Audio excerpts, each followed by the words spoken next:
أعوذ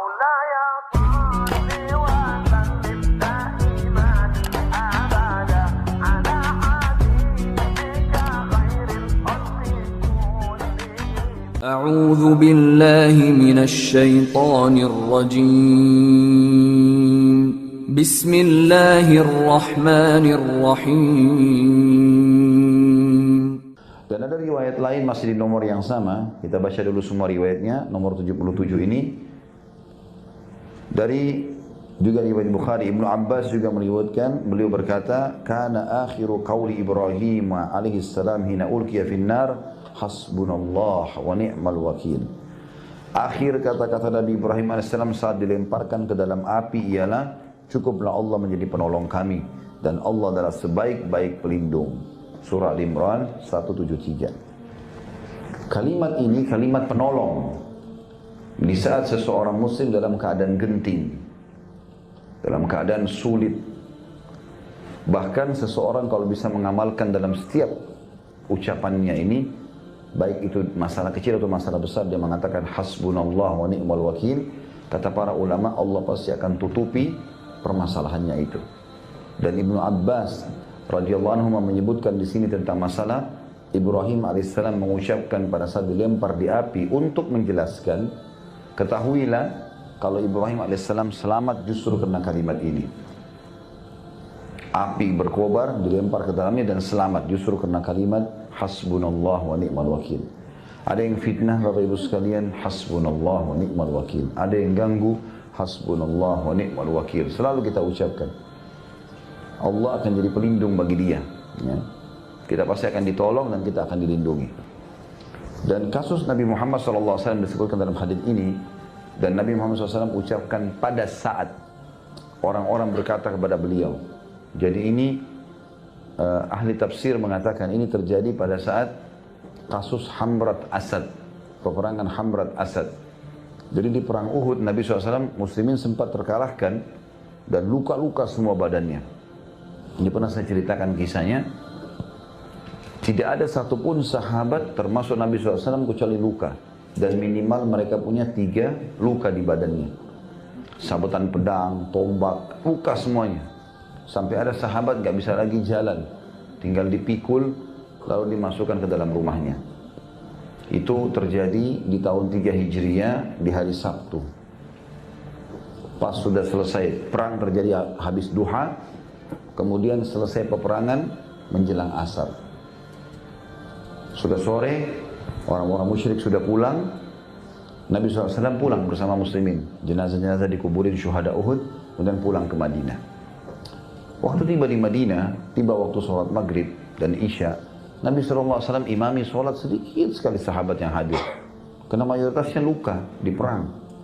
Yang ikut perang kan sekitar 700 orang, ya, bersama Nabi SAW. Maka yang tinggal di masjid orang-orang tua, anak-anak gitu. Ada juga sahabat yang masih merasa kuat hadir bersama Nabi SAW. Rupanya Nabi pada saat itu menerima wahyu. Pas habis sholat subuh, menerima wahyu. Kalau perintah Allah, seluruh yang ikut di Uhud kemarin, keluar kejar Quraisy. Dan tidak boleh orang baru, harus mereka saja. Yang luka-luka itu. Gitu kan?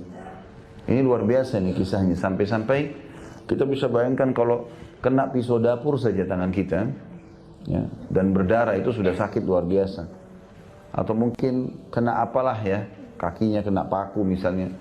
Ini badan mereka, minimal diantara mereka itu kena 3 sabetan pedang atau tusukan tombak. Luka, ada yang penuh 70 luka di badannya, gitu kan. Tapi perintah Allah SWT suruh keluar mereka. Maka para utusan Nabi SAW keliling Madinah.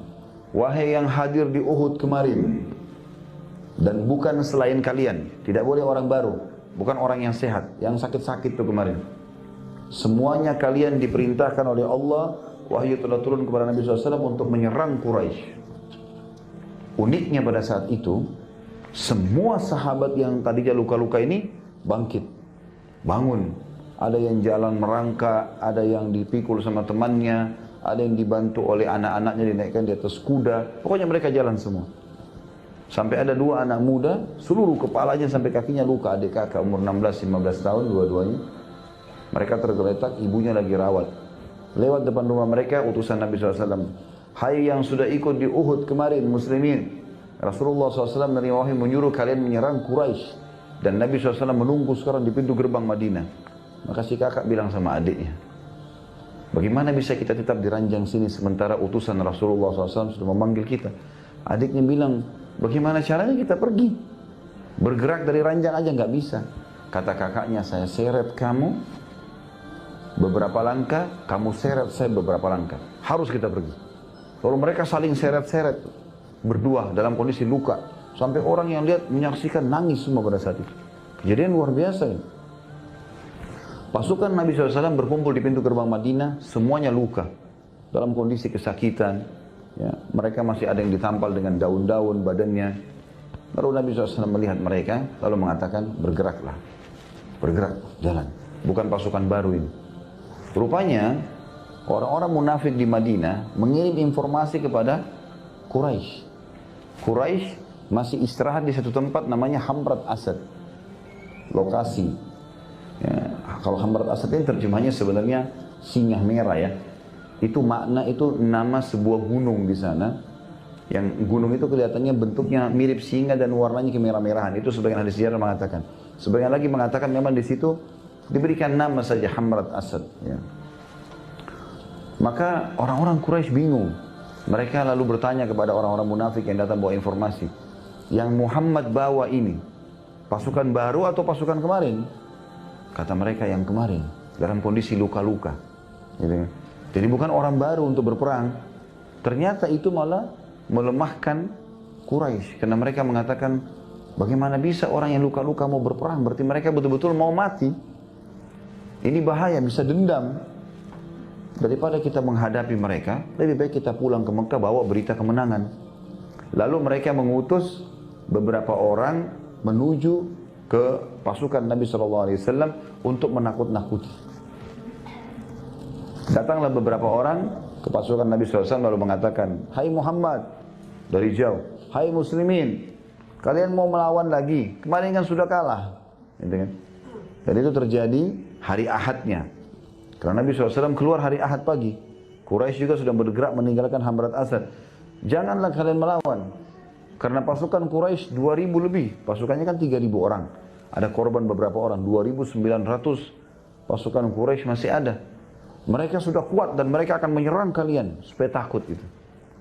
Ternyata seluruh sahabat bersama Nabi SAW itu 700 orang atau 630 orang. Karena ada 70 korban Uhud ya pada saat itu. Mengatakan hasbunallah wa ni'mal wakil. Allah sebaik-baik penolong dan pelindung. Itu makna daripada potongan perkataan Ibnu Abbas radhiyallahu anhu dan Nabi SAW ketika mereka mengatakan kepada Nabi SAW, ya, sesungguhnya orang-orang telah bersatu untuk melawan kalian. Artinya Quraisy akan kembali melawan. Maka takutlah kepada mereka, pulanglah ke Madinah sebelum kalian dibunuh semua. Maka ucapan itu justru menambah iman mereka, maksudnya para sahabat dan Nabi SAW, dan mereka mengatakan, cukuplah Allah menjadi pelindung kami dan Allah adalah sebaik-baik pelindung. Justru Allah membuat mereka ketakutan. Akhirnya orang-orang Quraisy pulang semua dan Nabi SAW tiba di Hamrat Asad pada saat itu dan berkemah di situ selama 3 hari untuk membuktikan pada Quraisy memang betul-betul mau berperang. Tentu banyak hikmahnya di sini. Hikmah yang pertama, perang Uhud adalah perang kedua muslimin. Artinya masih baru berperang. Sebelumnya Badar menang, sekarang Uhud kalah, gitu kan? Maka itu membuat syok secara kejiwaan. Supaya sahabat tidak syok berperang, tetap mau berperang, maka hikmah ilahi disuruhlah mereka keluar. Dan ternyata betul, dengan mereka keluar, Quraisy takut. Jadi tidak berpengaruh masalah luka-luka mereka itu, gitu kan? Akhirnya mereka pulang ke Madinah dalam kondisi puas. Walaupun mereka dikalah di Uhud, ternyata di Hamrat Asad mereka tunggu sampai 3 hari, Quraisy nggak berani datang. Maka menghidupkan kembali ma'nawiyah dalam bahasa Arab, artinya semangat itu kembali lagi hidup ya, untuk berperang. Dan betul terjadi. Setelah itu para sahabat semangat lagi mengejar mati syahid.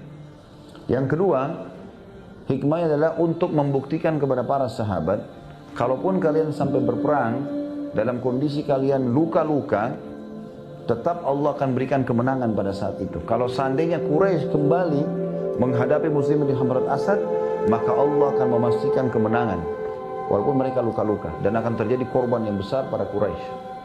Tapi karena mereka tidak kembali, maka Allah SWT memberikan ketenangan jiwa kepada muslimin dan menganggap sudah menang. Ketiga, memberikan hikmah kepada tentang kisah itu tentunya kepada para sahabat, kalau memang target seorang muslim adalah akhirat. Sekalian kalian sudah niat mati syahid, kejar surga, udah jangan setengah-setengah. Badan sudah luka sekalian. Jadi mereka pun semangat pada saat itu mengejar mati syahidnya.